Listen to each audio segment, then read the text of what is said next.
Entonces, la primera clase del curso, en esta primera clase vamos a hablar sobre la interacción de la luz y la materia, sobre la microscopía de campo claro y la alineación de Keller. ¿Cuáles son los objetivos de esta clase? Que ustedes puedan entender cuáles son las características que tiene la luz cuando se propaga en el espacio. Vamos a hablar sobre la microscopía de campo claro y cuál es el camino de la luz que sigue a través del microscopio. Y al final vamos a hablar sobre la alineación de Keller, les voy a contar de qué se trata y cómo se hace. La idea es que ustedes, cuando termine esta clase, puedan entender cuáles son los fenómenos asociados con la propagación de la luz en el espacio y que puedan reconocer cuáles son los componentes del microscopio óptico y puedan seguir el camino de la luz a través de esos componentes y puedan hacer la alineación de Keller o Keller. Vamos a empezar entonces con la interacción luz-materia. En algunas partes de la clase les voy a hacer algunas demostraciones y para eso me voy a pasar a esa mesa y la idea es que ustedes lo puedan ver en esa pantalla que tenemos acá en el salón. Y bueno, y ustedes del Zoom lo van a poder ver sin problema. Bueno, interacción luz-materia. Primero les traía algunas preguntas para poder comenzar con esta parte. ¿Y qué es para ustedes un microscopio? ¿Qué se imaginan que es un microscopio? ¿O qué piensan que es un microscopio? Una herramienta con lentes, dice el compañero, muy bien. Perfecto. Ahí está. Nos permite resolver detalles que el ojo humano no puede ver. Bien, ¿y cómo luce un microscopio para ustedes? Algo así como lo que está en la pantalla, ¿no? Como esto que está acá. Pero en realidad el microscopio ha evolucionado mucho desde la primera vez que se creó, que fue en 1595 por un óptico alemán llamado Jensen, que como ven ese microscopio lucía algo así como más un catalejo que un microscopio, ¿no? Y bueno, y por el 1665 después Robert Hooke lo fue adaptando y ya se parecía algo más a esto, pero igual no todavía a lo que hoy en día conocemos como un microscopio óptico. ¿Y qué necesitamos o cuáles las piezas fundamentales que tenemos que tener en un microscopio para que pueda ser un microscopio y para que podamos obtener una imagen? ¿Qué se les ocurre que es importante que tiene que haber? Lentes, ¿no? Lentes para que puedan amplificar esa imagen, magnificar la imagen. ¿Y qué más? Y luz. ¿Sí? Si nosotros no tenemos luz y lentes, no vamos a poder, no tenemos básicamente un microscopio. Entonces, ¿qué es la luz? La luz en realidad es un tipo de radiación electromagnética que puede ser percibida por el ojo humano. En realidad, por la teoría de la relatividad, sabemos que la luz tiene un comportamiento dual, se puede comportar como onda o como partícula. En realidad hablamos de la luz como onda cuando se propaga en el espacio y la llamamos partícula, a lo que llamamos fotones, cuando esa luz interacciona con la materia. En realidad la luz no viaja como una sola onda, sino que son dos ondas. Tenemos un campo eléctrico y un campo magnético que viajan en forma perpendicular entre ellas. ¿Tá? A los efectos del curso vamos a estar hablando de la onda con vectores de campo eléctrico, pero que sepan que también hay una onda de campo magnética asociado a la luz. Entonces, la luz que conocemos como la luz visible se encuentra en este rango del espectro electromagnético, donde en realidad la radiación es más amplia. Vamos desde ondas muy grandes, como las ondas de rayos, que pueden medir varios metros, pasando por la luz infrarroja, que se encontraría a esta altura, y luego de esa zona donde tenemos la luz visible, tenemos la luz ultravioleta, ya son las ondas más pequeñas, y pueden ser tan pequeñas como unos pocos picómetros, como lo son los rayos gamma. Entonces, nosotros en el curso vamos a estar trabajando con la luz visible que va entre unos 400 y 700 nanómetros, y esa es la luz que podemos observar cuando miramos a través de un microscopio óptico. Si tienen alguna duda o lo que sea, algún comentario pueden interrumpirme. ¿Vamos bien? ¿Sí? Bueno, ¿y cuáles son las características que tiene la luz? La luz se caracteriza por tener una determinada longitud de onda. ¿Y qué es la longitud de onda? Es la distancia que puede haber entre un pico y un pico o un valle y un valle de una onda. Esa luz va a tener una amplitud, esa onda va a tener una amplitud, ¿sí? Y se define como la altura de un pico o de un valle. Y en este esquema que nosotros tenemos acá, este esquema de dos ondas, vemos que, por ejemplo, la primera onda tiene una amplitud más grande que la segunda. También esta onda va a tener una frecuencia, que es el número completo de longitudes de onda que van a pasar por un tiempo, por un punto dado en un tiempo determinado. Y va a tener una energía, que esa energía va a ser directamente proporcional o directamente relacionada con la frecuencia. Cuanto mayor es la frecuencia de una onda, mayor va a ser su energía. Y cuanto menor es la frecuencia, mayor va a ser la energía. Y va a ser inversamente relacionada con la longitud de onda. Entonces, cuanto mayor es la longitud de onda, menor va a ser la energía que tiene esa onda. ¿Sí se entendió? Entonces acá les dejo un tutorial, yo después les voy a compartir esta presentación, igual que le vamos a compartir el resto de las presentaciones. Hay un tutorial acá en este link que ustedes pueden entrar y pueden jugar con esto de ir cambiando la frecuencia de la onda y ver qué pasa con el color de esta onda. Otras dos características de la luz es la potencia y la intensidad, que a veces nosotros las hablamos como una cosa sola, pero en realidad son distintas. Cuando hablamos de potencia, estamos hablando de la energía por unidad de tiempo.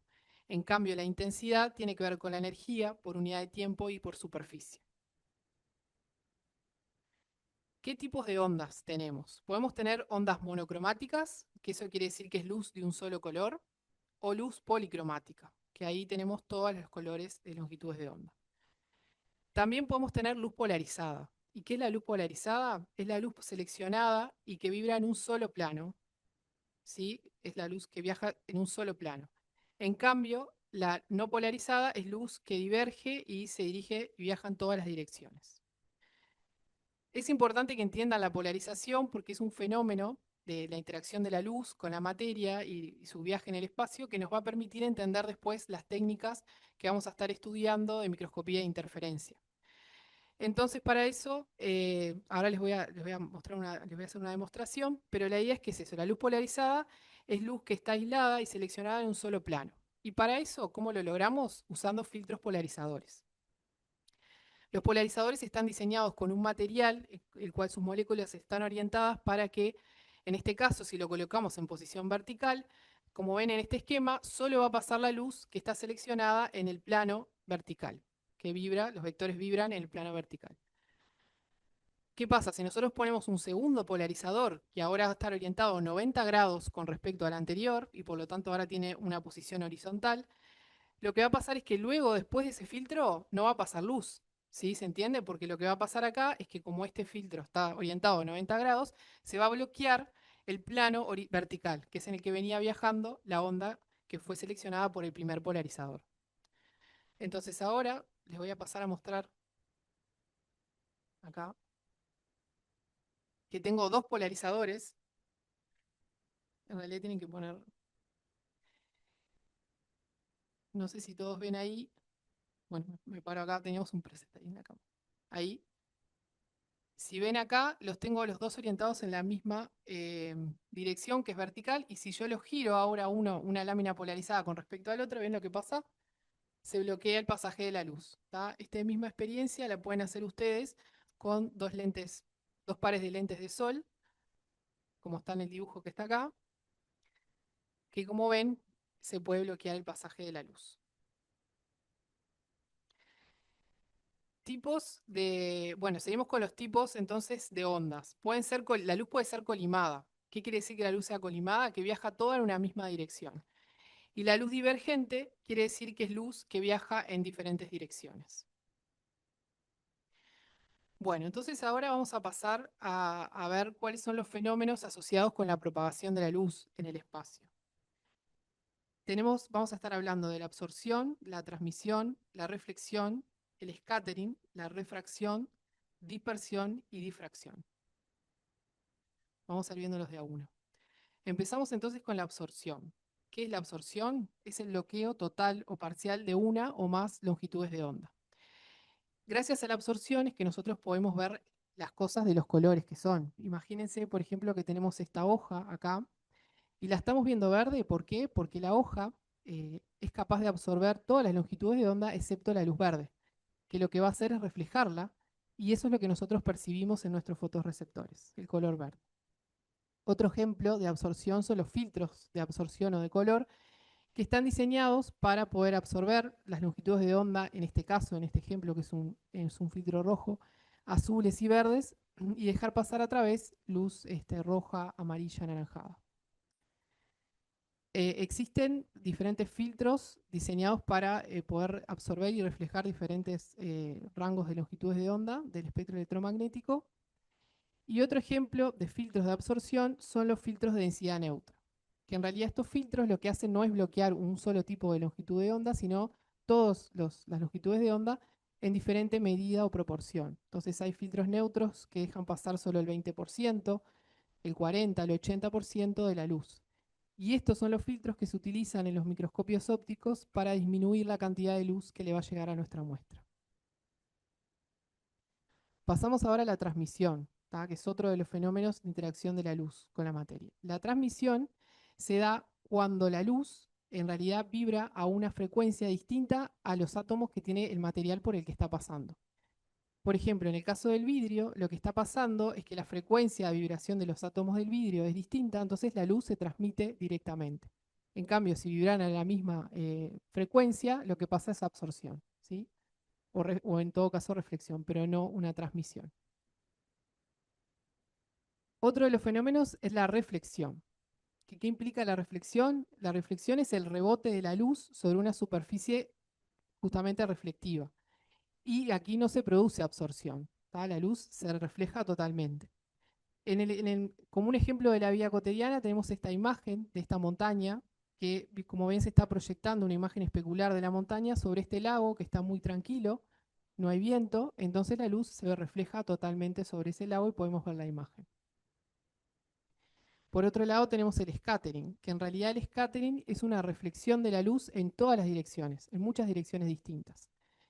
Es lo que se da, por ejemplo, cuando observamos, por ejemplo, esta ventana donde hay unas gotitas de agua de rocío y tenemos la luz del sol que está por detrás. Aquí lo que ocurre, se ve una imagen difuminada porque la luz está interactuando con esas gotitas de agua y se está reflejando en todas las direcciones. Es lo que ocurre también ahora cuando en realidad en ese lago, en vez de estar calmo, hay olas, y entonces lo que ocurre es que la imagen se ve distorsionada porque la luz se está reflejando en todas las direcciones. ¿Se entiende? ¿Sí? Bueno, pasemos a la refracción. La refracción es el doblez o el cambio de dirección que sufre la luz cuando incide en ángulo en el límite entre la superficie de dos medios distintos que tienen diferente densidad. Lo que ocurre ahí es que la luz cambia su velocidad cuando atraviesa ese segundo medio. Para que se dé la refracción, en realidad la luz tiene que entrar con un determinado ángulo sobre a ese segundo medio, y el índice de refracción o la densidad, que ahora vamos a ver de qué se trata, de esos dos medios tiene que ser diferente. Es lo que ocurre en el ejemplo este que tiene acá del vaso. Vieron que si ustedes tienen un vaso con agua y ponen un sorbito que está inclinado, lo que ven es como que el sorbito está quebrado. En realidad ese proceso es el proceso de que lo estamos viendo por la refracción de la luz. Em, entonces ahora les quería mostrar acá en la mesa que tengo aquí un sistema de láseres. Ahí están viendo el láser. Y acá lo que tengo es un prisma rectangular de vidrio o un material parecido al vidrio. Y si yo lo pongo en el camino de la luz con cierto ángulo, lo que vemos es que la luz, el rayo de luz se desvía. ¿Se ve ahí? ¿Sí? Porque entra entonces en el material del prisma y cambia su índice de refracción, cambia su densidad, la densidad es distinta, entonces la luz se desvía y cambia su velocidad. Bueno, ¿y qué es el índice de refracción? El índice de refracción es una medida que nosotros podemos tener de cuán rápido viaja la luz en ese material. Entonces, siempre es con respecto al vacío. En el vacío el índice de refracción es 1. Y si ven acá en esta lista, tengo diferentes medios que, como ven, ese índice de refracción va aumentando. ¿Y esto qué quiere decir? Al ir aumentando este índice, quiere decir que la velocidad de la luz en esos medios es cada vez más lenta. ¿Tá? Entonces ahora tengo una demostración para hacerles acá de índice de refracción. Si ven acá, no, ¿dónde lo pongo? Ahí no sé si ven todos desde el zoom, que tengo dos vasos de agua que tienen adentro unas bolitas, capaz que ahí se ve mejor. Bueno, la cámara igual adapta la luz. Que tienen adentro unas bolitas. ¿Conocen estas bolitas? ¿Saben lo que son? ¿Alguna vez los vieron? ¿Nadie las vio nunca? ¿En serio?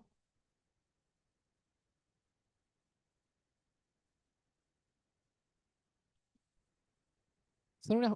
Sí, acá se me acaba de caer una. Son bolitas de gel, ¿sí? De hidrogel, que en realidad cuando las ponemos en agua se inflan, se hinchan y se llenan de agua. Y bueno, y acá en el fondo no se ve mucho, pero tengo unas bolitas canicas de vidrio comunes y corrientes. Entonces, ¿qué pasa? Si yo ahora agrego agua a uno de estos vasos que tienen las bolitas, vamos a ver qué pasa. ¿Qué pasó?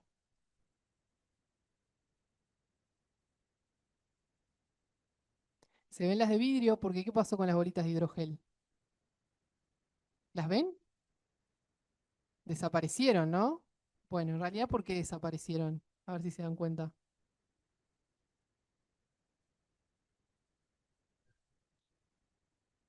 Claro, ahí está. Lo que yo hice al poner agua fue hacer un match entre los índices de refracción que había afuera y adentro de la bolita, porque afuera había aire antes y ahora lo que hay es agua. Y adentro de las bolitas en realidad lo que hay es agua. Entonces estoy teniendo el mismo medio. La luz, entonces, al atravesar ese medio, no va a sufrir cambios, no va a sufrir ni scattering, ni refracción, ni nada.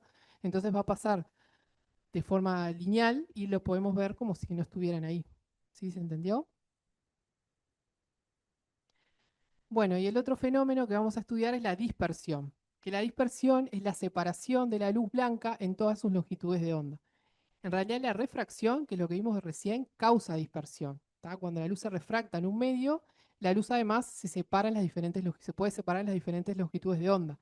Eso va a depender con el ángulo que incida en el material y del material que estemos viendo. Las longitudes de onda más cortas, que son las azules, se dispersan más, ¿sí? Con mayor ángulo, que las longitudes de onda más largas, que son las longitudes de onda rojas, que se dispersan menos.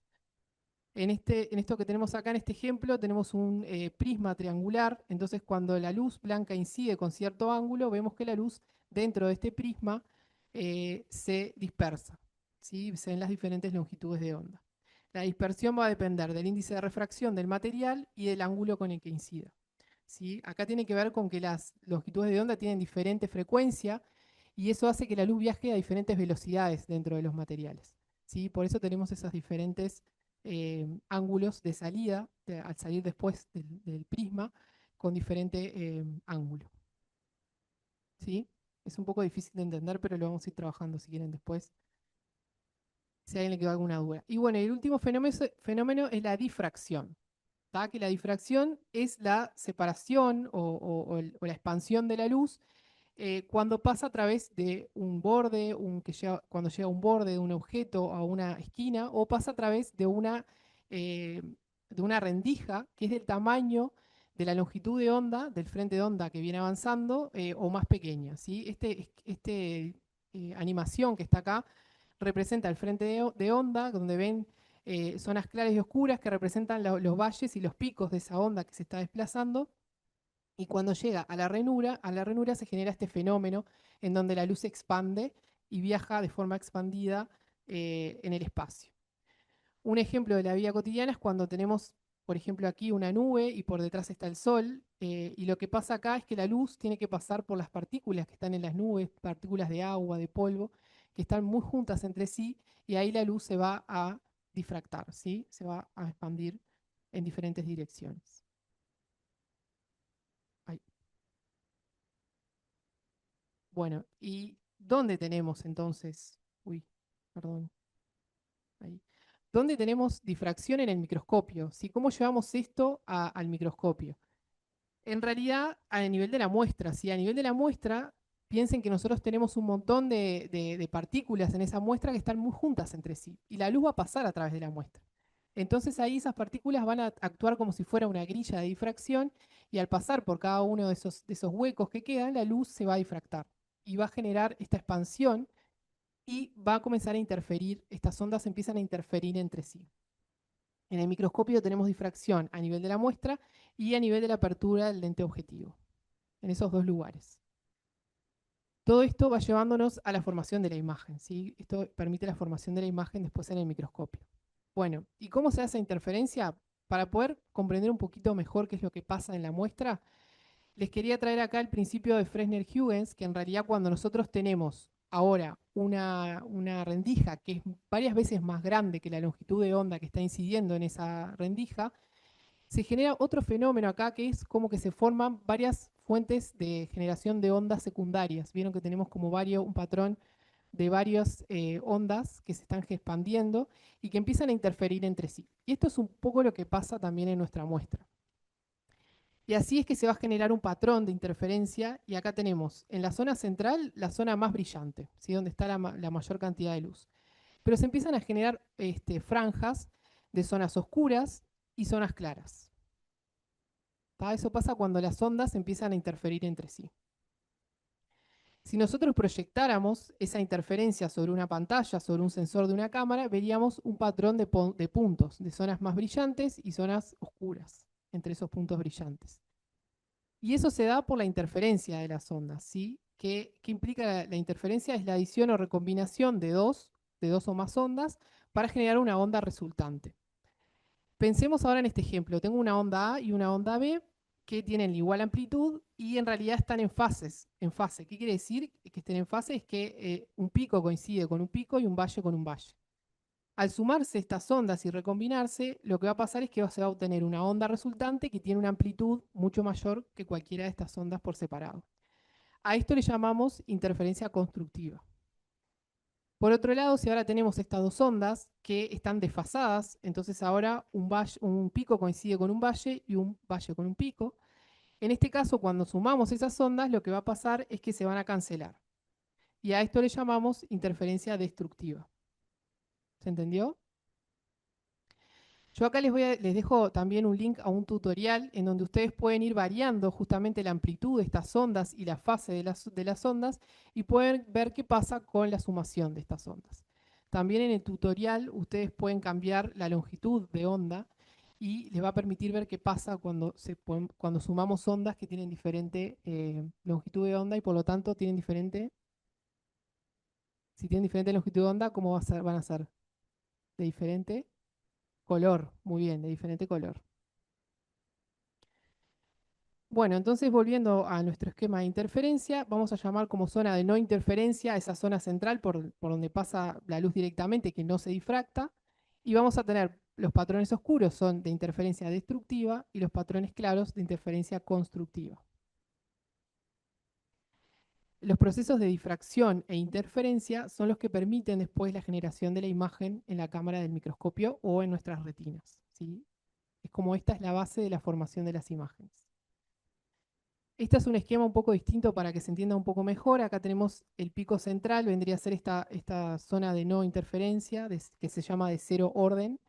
Y después el patrón de luces y sombras que vemos son los patrones de interferencia constructiva, de primer orden, de segundo orden, de tercer orden. Y los patrones de interferencia destructiva, de primer orden, de segundo orden, de tercer orden. Bueno, y esto vendría a equivaler a lo que sería la proyección en la pantalla. Acá también les dejo un video que está en YouTube de un experimento de difracción en donde tienen un sistemita que tiene tres láseres, para que lo voy a poner de nuevo, ahí. Tres láseres, luz monocromática, un láser azul, uno verde y uno rojo, que van a estar pasando por una grilla de difracción, que es como esta que está acá, que ahora la vamos a trabajar en el práctico también, y se ve ahí que la tengo acá. Cuando la luz pasa a través de esta grilla de difracción, que en realidad son un montón de líneas que están juntas entre sí, la luz se va a difractar, ¿no? Entonces, lo que pasa en este experimento, vamos a ver, es que en realidad el patrón de difracción de la luz no es igual para todas las longitudes de onda. Si ven ahí, tenemos el láser azul, luego vuelve a ser verde y el láser rojo. Como ven, la luz azul se difracta menos y la luz roja se difracta más cuando pasa a través de una rendija de difracción o a través de la muestra, por ejemplo, ¿sí? Cuando tenemos partículas muy juntas entre sí. Bueno, pero ¿y qué pasa con la luz blanca? Esto que les mostraba ahí con el láser era luz monocromática. ¿Qué se imaginan que va a pasar si yo ahora tengo luz blanca y la hago pasar a través de mi rejilla de difracción? ¿Qué se imaginan que va a pasar? Se va a descomponer, muy bien. ¿Sí? ¿Qué piensan que pueden llegar a ver? Colores, muy bien.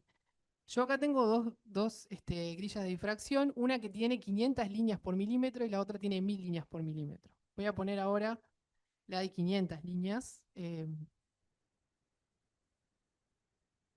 Voy a apagar un poco y donde dejé. Bueno, el control del cañón lo perdí. Acá está. Voy a apagar un poco acá en la sala de la pantalla para que se vea mejor. ¿Dónde está acá? Ahí. Tengo una linterna acá que tiene una luz LED bastante potente y miren cuando hago pasar la grilla de difracción. ¿Ven? ¿Qué tenemos en el centro? La luz blanca de cero orden que no se difractó y a medida que nos vamos alejando vamos a tener la interferencia constructiva y los espacios en la interferencia destructiva y vemos la separación de los colores. ¿Vieron? Primero se ve el azul y por último el rojo. Sí, ¿qué pasa si ahora pongo una grilla que tiene 1000 líneas? ¿Qué piensan que va a pasar? Cuanto más juntas están las líneas, ¿qué piensan que va a pasar con la luz? ¿Se va a difractar más o menos? ¿Menos? Más. A ver, se difracta más, ¿no? Vieron que se separan más los colores, porque las partículas están más juntas entre sí. Las líneas están más juntas. Eso es lo que pasa y es un problema, digamos, en el microscopio, porque cuando tenemos que ver más detalles en la muestra, la luz en realidad se separa más y es más difícil de captarla a través del lente objetivo. ¿No?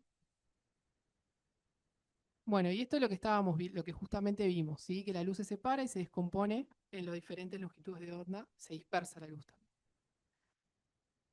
Y acá finalmente les dejo algunos videos, en realidad son videitos cortos de un experimento de Peter Evenet que los hizo hace muchos años cuando recién empezó YouTube y por eso antes el YouTube era cada 10 minutos se podían hacer videos, entonces por eso son un montón de videitos cortos, pero es el mismo experimento. Bueno, hasta ahí, ¿quedó claro? ¿Se dejó de ver en YouTube?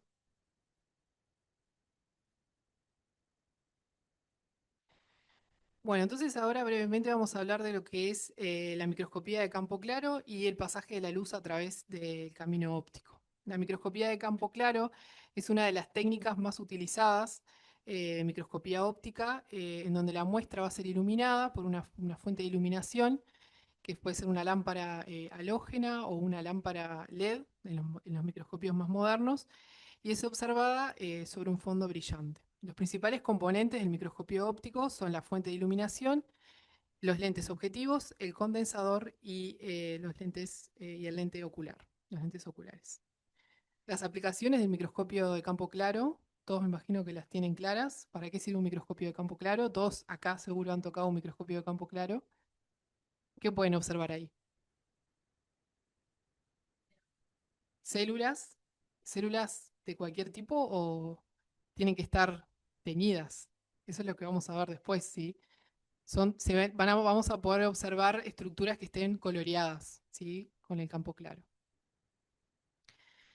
Bueno, ¿cuál es el camino de la luz en el microscopio de campo claro? El microscopio en realidad puede tener dos configuraciones. Existen los microscopios directos y los microscopios invertidos.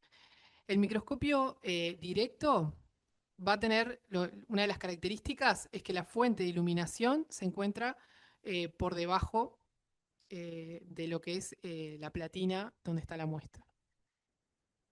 Los lentes objetivos están por encima de la muestra y en realidad los objetivos van a quedarse quietos, no se van a mover y para poder hacer foco yo lo que tengo que hacer es subir y bajar la platina.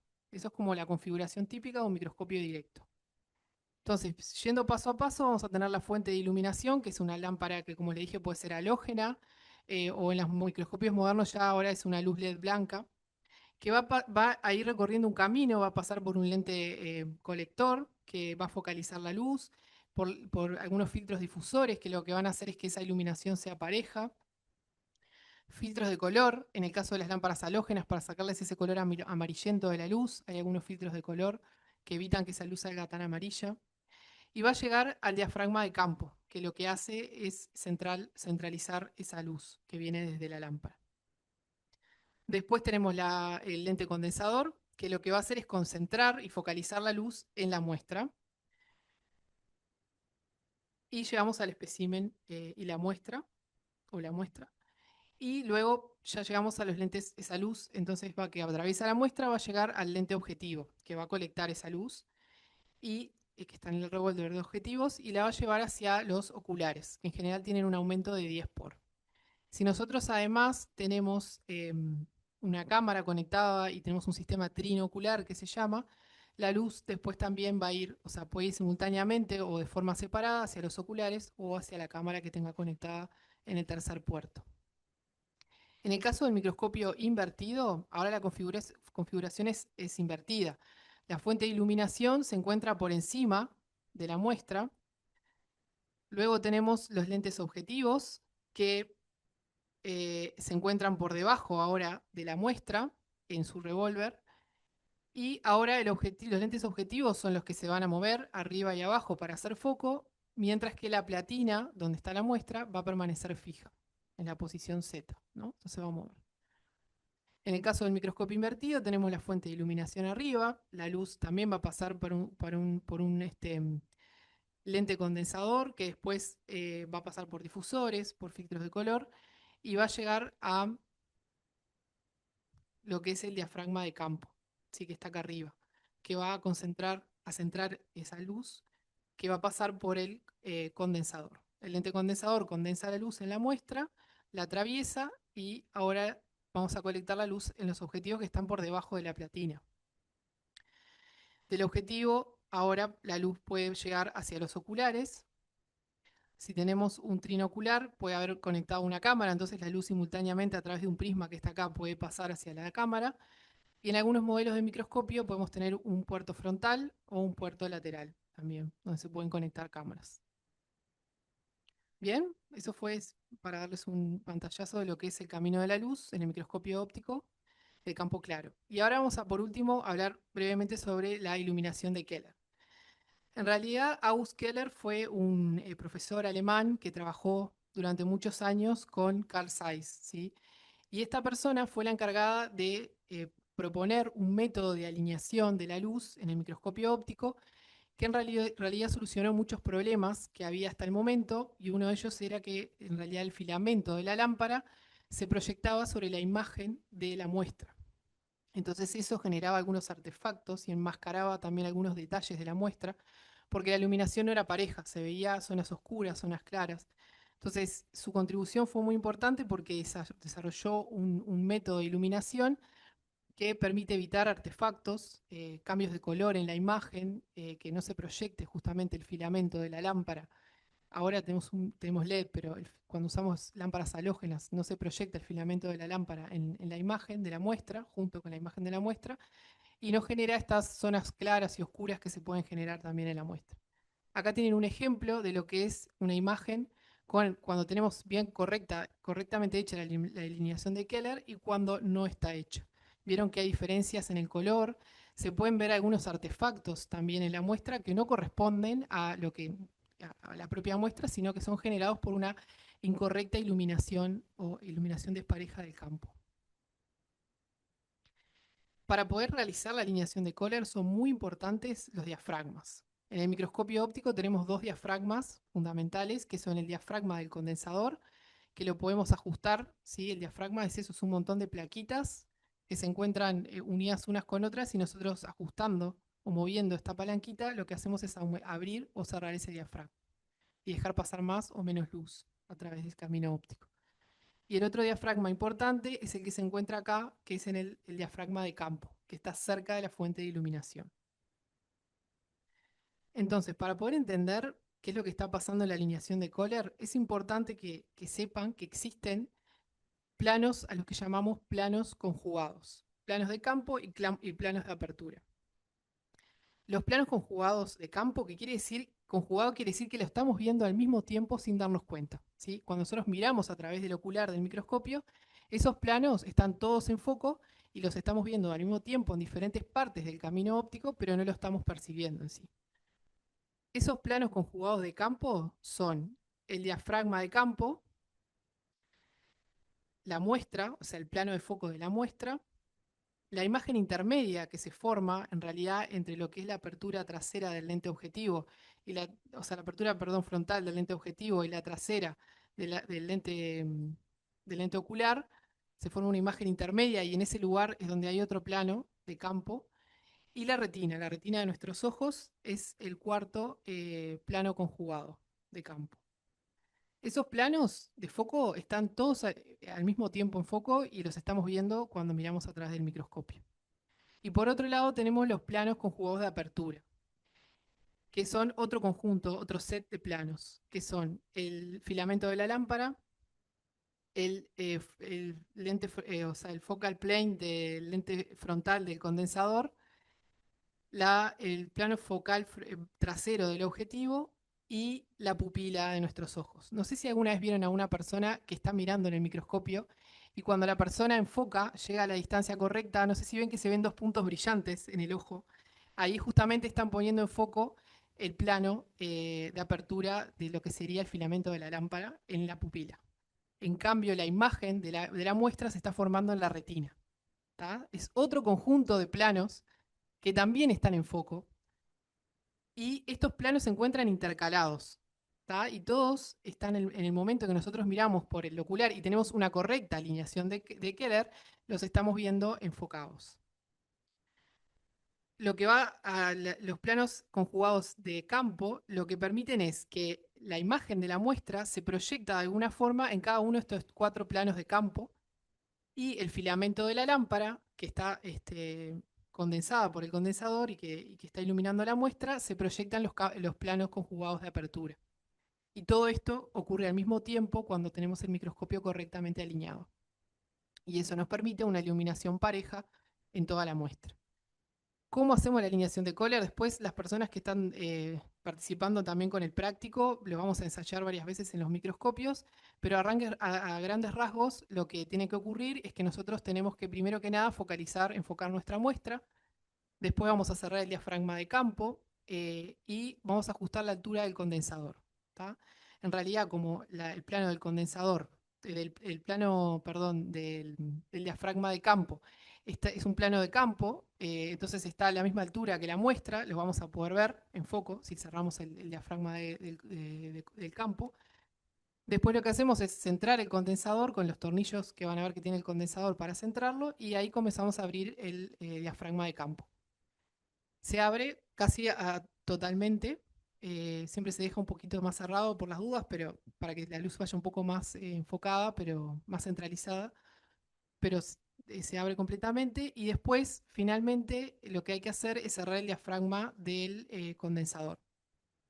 Siempre se recomienda cerrarlo un 20%, o sea, dejar un 80% abierto ese diafragma, porque cuando veamos después en el práctico, eso va a ayudar mucho al contraste de la muestra.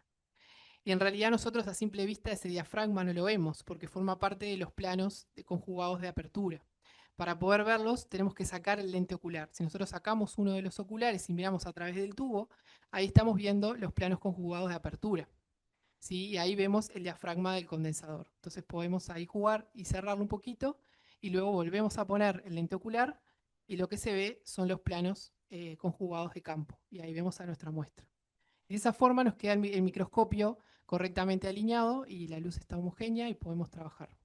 Sí, eso es lo que hay que hacer idealmente cada vez que se va a trabajar con el microscopio de campo claro.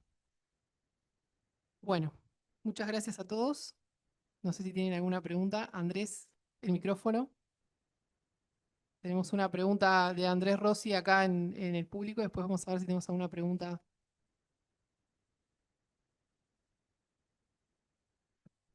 Muy buena charla, muy clara. La pregunta es, ¿qué pasa si no tenemos una correcta alineación de Keller?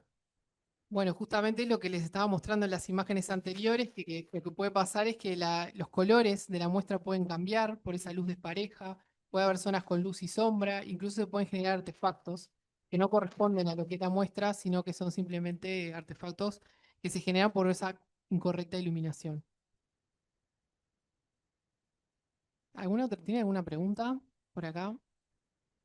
Sí, perdón, pero vamos a darte el micrófono. ¿Cómo es tu nombre? Ahora no sé. María Noel, tú sos María Noel. No, la pregunta es si todos los microscopios de campo claro tienen esta Bueno, posibilidad. es una muy buena pregunta esa, porque en realidad para abaratar costos, a veces en algunos modelos de microscopio que venden actualmente está fijo la alineación del color, digamos, de color fijo se llaman, y en realidad no tenemos todos los elementos para poder alinearlo. Las empresas dicen que ya viene prealineado, eso está fijo y está bien, pero bueno, a mí siempre me gusta poder yo ajustarlo, pero bueno. Pero es verdad, no en todos los microscopios, los más baratos, digamos, no tienen eh, la posibilidad de mover todas las estructuras que tenemos que mover para hacer la alineación. Gracias por la pregunta. ¿Alguna otra pregunta de la clase? Virtual había.